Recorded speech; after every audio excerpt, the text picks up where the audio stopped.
And welcome to the latest edition of the Duval Dive, a Jaguars podcast. Of course, I am Kyle Nash, the student of the game of the Jaguar Report of SI, and my good friend Travis Holmes of Big Cat Country. Ladies and gentlemen, boys and girls, children of all ages, NFL football is officially really real for real. Thursday night had one hell of a season debut. Fun football all the way around. You had moments where Patrick Mahomes II looked like Patrick Mahomes II, even without one Travis Kelce. And you also had the Detroit Lions out there biting people's kneecaps off. Of course, there's a lot of conversation about whether what kneecaps were moving or any of that, whatever. But this is a Jaguars-based podcast. And Travis, to kind of open things up, there are a few Jaguar-related things over and above the fact that Patrick Mahomes II will be facing the Jags for their home opener. Don't want to concentrate on that too much because this time next week we'll be talking about that game. But Jawaan Taylor, former Jacksonville Jaguar tackle, was in the game. And then the other one that could have been over Trayvon Walker, Aiden Hutchinson, both in the game, both big factors in the game. And in true Travis Holmes fashion, when Aiden Hutchinson was blowing people up in front of him, oh, well, I guess we should have gotten to so-and-so what the thing doing. God damn. I make fun of you, Travis, but like I don't blame Jaguar fans for thinking that after watching this film, Aiden Hutchinson got plenty busy. So floor is yours. Yeah. I mean, no, you have it right. Unfortunately, it's hard to let that go when you're a team who has is seemingly no depth at defensive end right now. Like if there's any one position that's consistently been a position of worry for the Jaguars fan base, it's outside linebacker. It's whether or not Walker's going to take that step forward. But on top of that, do we have any depth? Like we're still talking about Clavon Chason being our third defensive end until we have till Smoot comes back and we get a little bit more rotation there. I mean, we have our DC. We have Mike Caldwell just yesterday when he spoke to the media, stating that essentially their that snap distribution for that pass rush is going to be hot hand. They're going to treat it like a running back. They don't know who's going to be that in reality. They don't know who's going to be that third guy. It's going to be whoever's producing. So when you have someone who could have been that pick when Trayvon Walker was picked, that's producing in the way that Hutchinson is producing. And I know people are going to say it's all about the sacks. This dude is playing a magician in Pat Mahomes. Now you see me, now you don't. Pat Mahomes, who's a top 2 quarterback at avoiding sacks. He avoided 47 last year, and he's a bottom 3 quarterback as far as how often he's sacked per year if you're talking only starting quarterbacks. Like, this is a guy who's rarely sacked.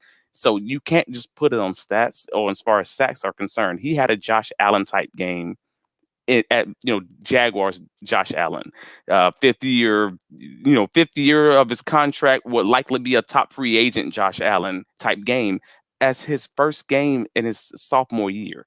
I'm not going to rile it up and say this dude's incredible, but he absolutely had a good game if you have eyes, if you watch the tape. And as far as Jawaan Taylor, he had a good game.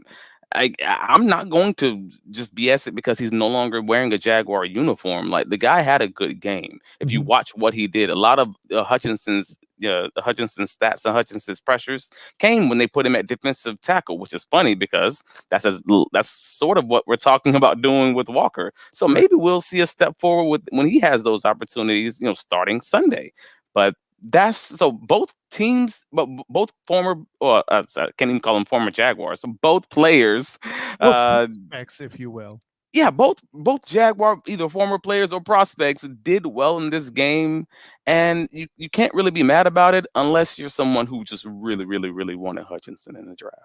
And that's fine too. I really feel like and Trent Baalke is associated with this sort of mistake, and I put sort of in air quotes mistake. In that there's an analysis by paralysis feel, right? Remember, the reason why they drafted Trayvon Walker in the first place is because of their awareness in that they're in a run-heavy division. They weren't necessarily looking for a sack master. That being said, that where that vision gets narrow is, you're looking to win other games. What do you do once you're past the playoffs? I wonder if Aiden Hutchinson, for example, chases down a limited Patrick Mahomes II in a final playoff game there, 27-20, or perhaps even a Chad Henne in that instance. So, and I mean, that's where I think those that are so anti Trayvon Walker have a legitimate beef. I wasn't high on the pick. I wasn't as low on it as you and others were, but I understood both sides of the argument. Frankly, that's why I'm not so passionate about it. And you mentioned Jawan. Yeah, you mentioned Jawan Taylor. The internet is a Twitter, if you will, with see, I can say that and it's not a pun anymore. X gonna give it to you. Anyways, see, that is a pun though. Jawan Taylor, the interwebs is lighting up, it's a false start. So here's the thing. If it was, it would have been called. Okay. I think it's a matter of the timing. This is something that he took the time to practice his craft to get very precise. Listen, as a player, I would have never tried to do this just because you have to be that precise. What the claim is that the snap is quote, or rather that the movement is with the snap. And it was one of these where it's kind of like, I liken it to Travis, the delay of game concept. The clock may be at 0-0, but they're not going to flag it right away. It's that similar sort of thing. And, I'll put it this way. I think J.J. Watt puts it best. They're not going to call it, and he's got it worked out. I'm going to keep using it. Is what Bingo. it is, No, bingo. That's exactly what it is. And again, he didn't do this his first year in the league. He practiced it in that going into his second year, and he practiced it like a craft. And in the words of my old college coach, if you ain't cheating, you ain't trying.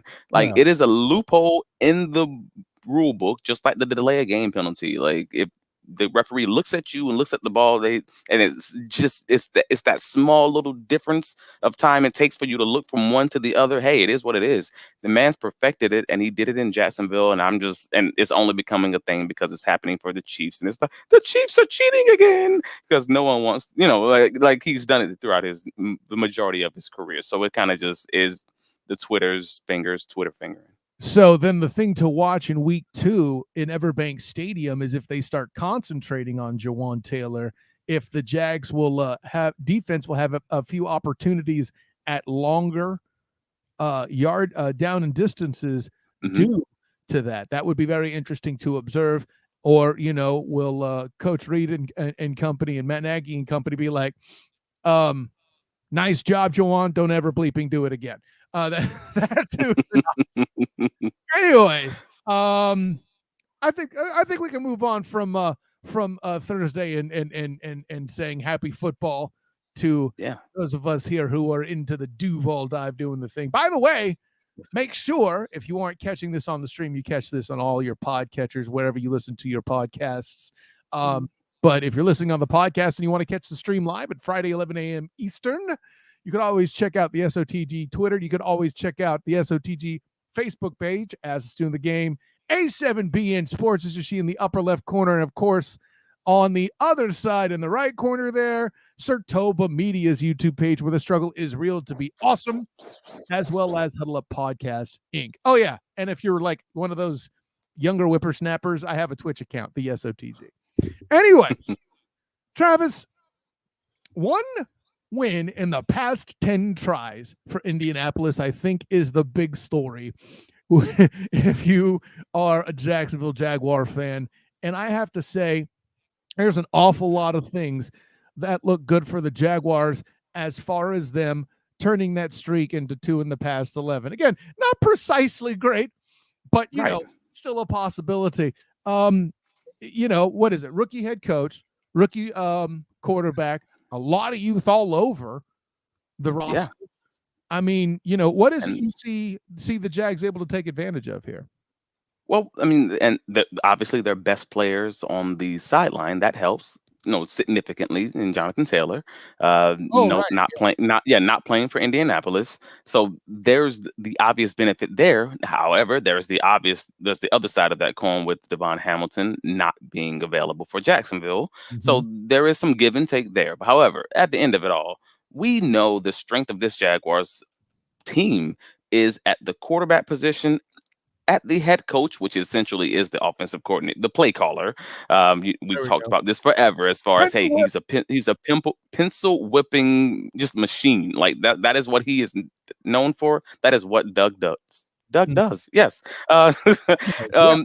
that is one of the major strengths. So when you're talking about, hey, what are they going to take? What can they take advantage of? Hey, you can take advantage of this secondary that no longer has Gilmore. You can you can take advantage of possibly even running the ball, which we did very successfully last season against Indianapolis, like to the tune of 243 yards when we last played them in Indianapolis. However, dot, is that running game better? And that was actually Press Taylor's point that he made yesterday with the media. Also, it was, hey, we ran for 243 yards, and I don't have the exact quote in front of me, but basically that they were an extremely explosive offense as far as running the ball. However, they got to close the games out. That's the root of all of it. You got to be able to close that out because you can run for 243 yards. Trevor doesn't even throw for 200. However, when it gets down to those money downs, those third and ones, those fourth and ones, those fourth and goals, are you closing it out with a touchdown or are you giving it up? Those 3 points, and that can be the difference in a game like this when you're in enemy territory. So I actually see them being pretty successful in both the run game and the pass game, but the major thing that they can take advantage of is that Calvin Ridley dude.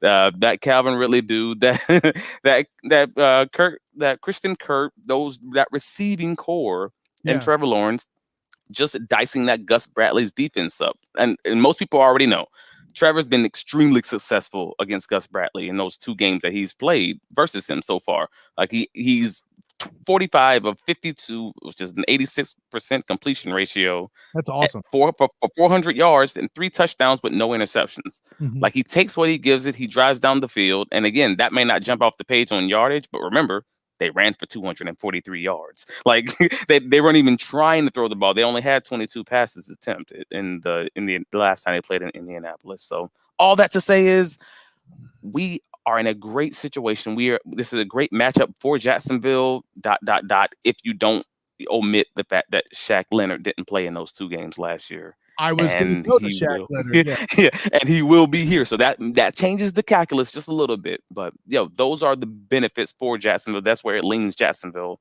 both the passing game and the running game.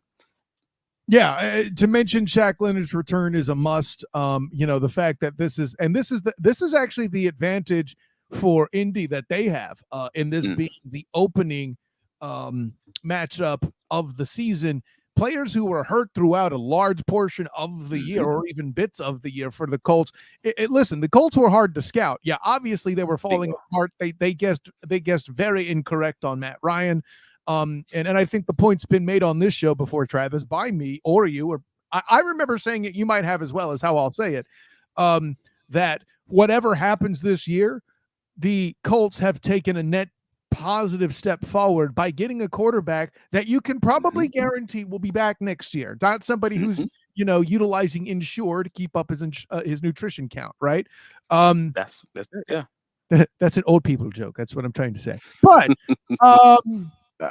you mentioned Shaq Leonard, and I think what makes Shaq Leonard more dangerous over and above is DeForest Buckner. Listen, Bingo. when it comes to stopping the run, DeForest Buckner is a force. Just look at the games between the Colts and Derrick Henry. I can't say against Mhm. Jonathan Taylor because, they don't play each other at Yeah, play regulation each other. time.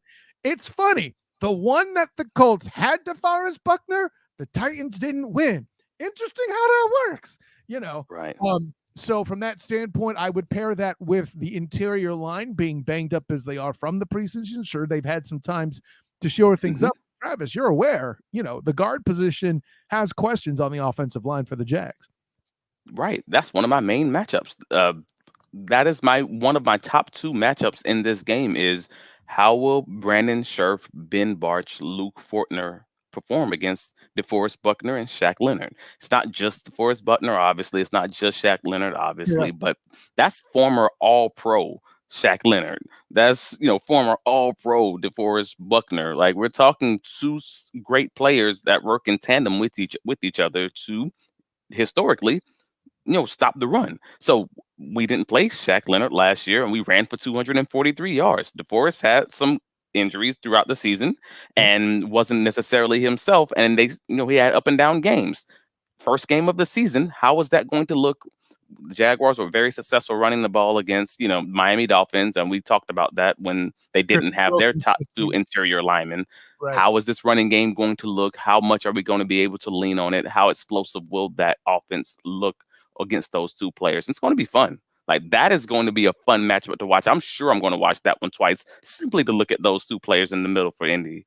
Yeah, we'll watch for this pencil whip. I'll call it right here, and I'm not exactly reinventing a wheel here, but watch for a lot of Travis Etienne or somebody to the outside early, widen those splits so somebody has a fighting chance to get that double on Buckner, and there's a one-on-one in the second level against Shaq Leonard, and that's the one that's got to be won. Yeah. That's the block that's advantage guard or Scherf in this case, and he's got to win that one if they're going to try to run the football, and by that point. Right. When they go back to the inside, maybe they'll have Tank Bigsby in. I'm not sure exactly how they'll do that. I don't know how much they want to give away the play. I'll put it this way. Tank Bigsby showed me enough that he can play on 3 downs and catch the football as well. He just may not necessarily be the first choice right away. I expect Tank Bigsby, if things go well, if the Jaguars are up by at least 2 touchdowns in the second half, be prepared to see a lot of Tank Bigsby, at least 50 yards of production as they try to wind the clock down.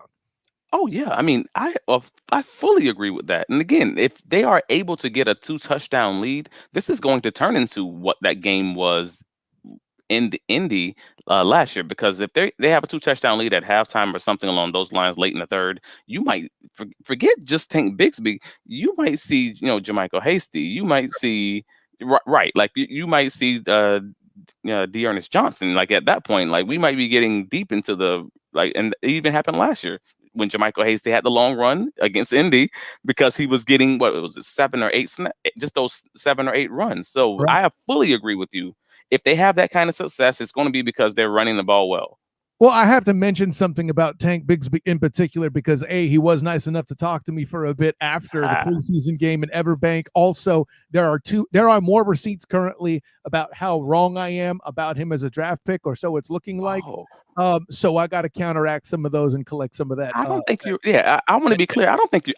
I personally don't think you're wrong at all. I think Travis Etienne is going to take that early James Robinson role they had last year. I mean, where I'm wrong is having questions about the drafting of Bigsby in the first place. That's fair. That's fair. That's a fair question. But now you're seeing how it works, and you're seeing the depth that they have, and you're seeing how the coaching staff at least feels about the rest of the team. It is what it is. Like, I don't think any of us would say we agree that they shouldn't have gone defensive end, but it kind of is what it is at this point. So I agree with the thought process that maybe questioning the pick, yeah, that's fair. But questioning the player, that's another conversation because he's he's dope. Oh yeah, exactly. And we'll take it here to this piece as well. Heading over to the Jags offense, I think the main thing that hurt them was, and Trevor will tell you himself, he's still trying to get his footwork right. People the thing that really cheeses me off, Travis, are these complete and total morons disguising themselves as analysts. Yeah, I said it, deal with it. Who want to keep bringing up Trevor's rookie record under Urban Meyer. But when you're mired in Urban's coaching, how the hell are you supposed to win games? And we won't even get into elements of the schedule that were tougher that year than the year following, right? The people that are just not watching the games, unaware of what is going on, and basically not throwing out the rookie season are just doing an injustice to what is factually accurate when it comes to one Trevor Lawrence. And I mentioned all that. Even back as a rookie, he was pointing out his footwork. Now, granted, I don't know who was coaching him to make it better, but apparently there weren't a whole lot of people doing it. Doug Peterson comes to town, someone's addressing his footwork. It gets better inside of 2022. They win the division. Coincidence? I think not. So, yeah. And they got better, and they got better as the season went on. Exactly. Right. That's And third to five. it's still not perfect. And to be clear, it's still not perfect. He still has those lapses. He still has those plays. Watch the breakdown of him. About a week or 2 weeks ago with JT O'Sullivan, former NFL quarterback. He has his own YouTube Oh, channel, the that QB QB School. school is, man. Right, the Listen, QB School, and he broke it, and he broke down on a few of those plays when Trevor just let his footwork get away from him. There was a 5 yard stop route on third down to Zay Jones, and he just puts it way too far out to the left, and it was all footwork. There's things of that nature. He still has things that are going to creep up and have to be cleaned up, but that's where coaching comes in. That's where repping it comes in, and he got better last year. And I intend on it's good now, and it's going to become better even as this season goes on because he has so many former quarterbacks and quarterback coaches around this team around this offense that they're not going to let him get away with those small things. They're coaching him up, they're on him, and it's wonderful, it's beautiful. I love how you're wording that. They're not going to let him get away with it. I think that's an appropriate description. And let's move over to the other side. Anthony Richardson, I think he's going to be a good NFL quarterback one day. We just ain't there. I think he has the potential to be what Cam Newton was, but I don't think he has the potential to do it in his rookie year. That Right. being said, I would assume, if I'm a Colts fan, that if they don't have a designed QB draw play up the middle behind the judo guard himself, Quentin Nelson, they're doing it wrong. Okay. There's no way they don't. Right. And now, and you mentioned Hamilton being out. Fatukasi will be in the game, so that'll be a big deciding factor there too. And I'm sure Foye Oluokun, once again a captain, by the way, will be on watch for that to kind of crash down on that play if and when it happens. So that is my other matchup to watch. It's actually not Foye, but it's Adam Gostis because Coach Peterson on Wednesday stated that Gostis is going to be taking the Devon Hamilton role. You're going to have Foye playing his normal role, obviously, and that's where that's going to come in. It's going to be because Hamilton was so good at both rushing the passer and stopping the run. Whereas Gostis, we've seen him have flashes of both, but he has limited snaps. So how is that going to work when you have a quarterback who's 240 pounds? When you basically have Derrick Henry at quarterback, and this may be one of those. Track star Ben Roethlisberger. Yeah, there you go. So this is one of those games where it may be more beneficial to have someone like a Trevon Walker versus a Hutchinson, simply because this is a guy who's going to be so difficult to bring down. They're going to be running those RPOs where it's going to be a lot of one-on-one tackling, and if you miss that tackle, he's off to the races. He's 30 yards downfield.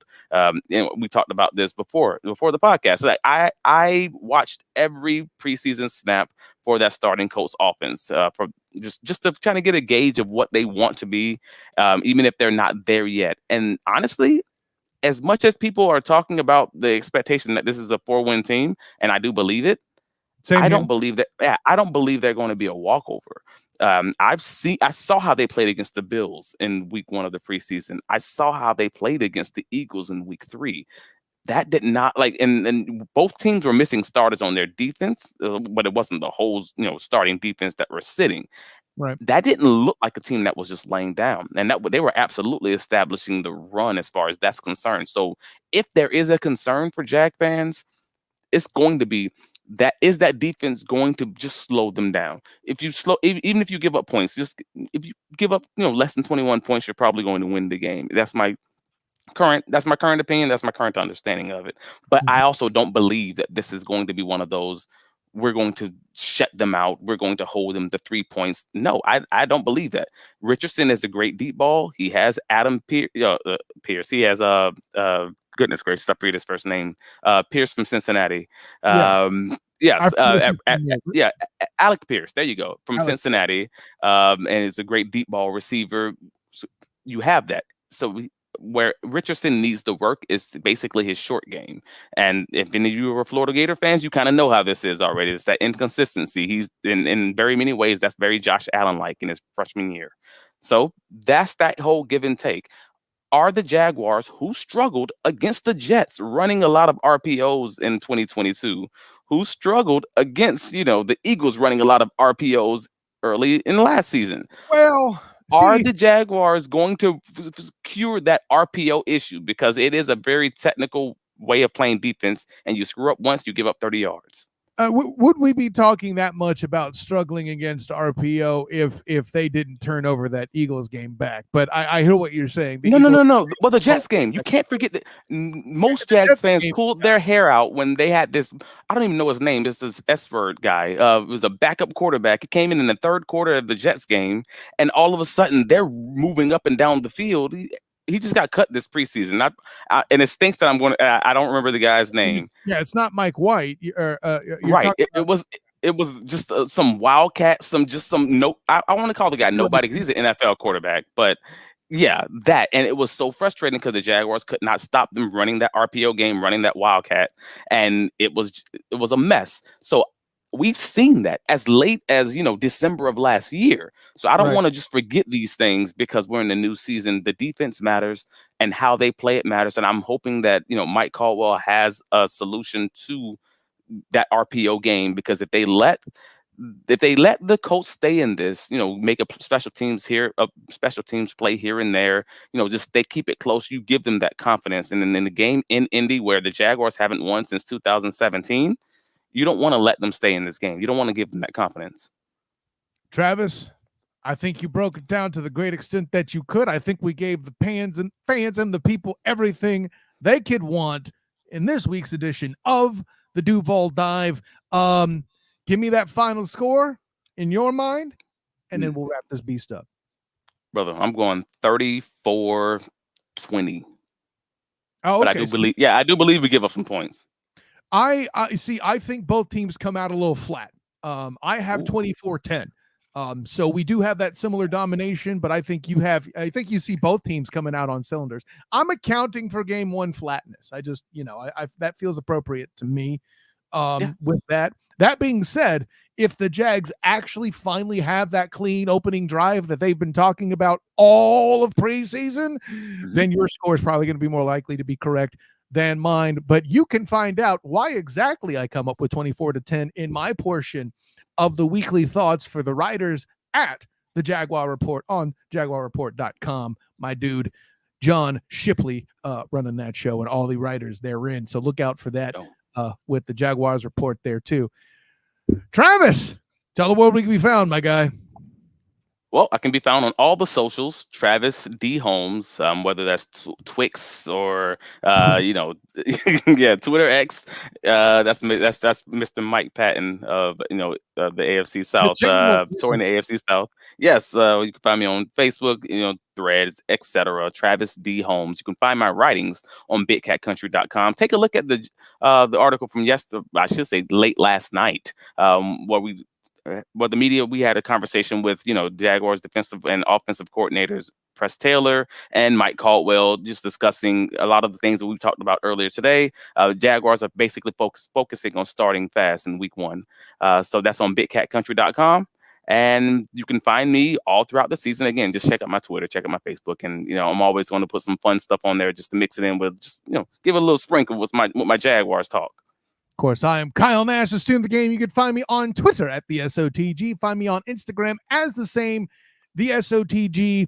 Check out my writings with the Black and Gold Banneret covering UCF football, and of course the Jaguar Report of SI, talking all things Jaguars, as well as on the 3-point conversion, also with A7B in Sports and Sertoba Media, where the struggle is real to be awesome. In honor, joy, and privilege, football's real now, people. So we're trying to tell you. But until next time, everyone, class dismissed.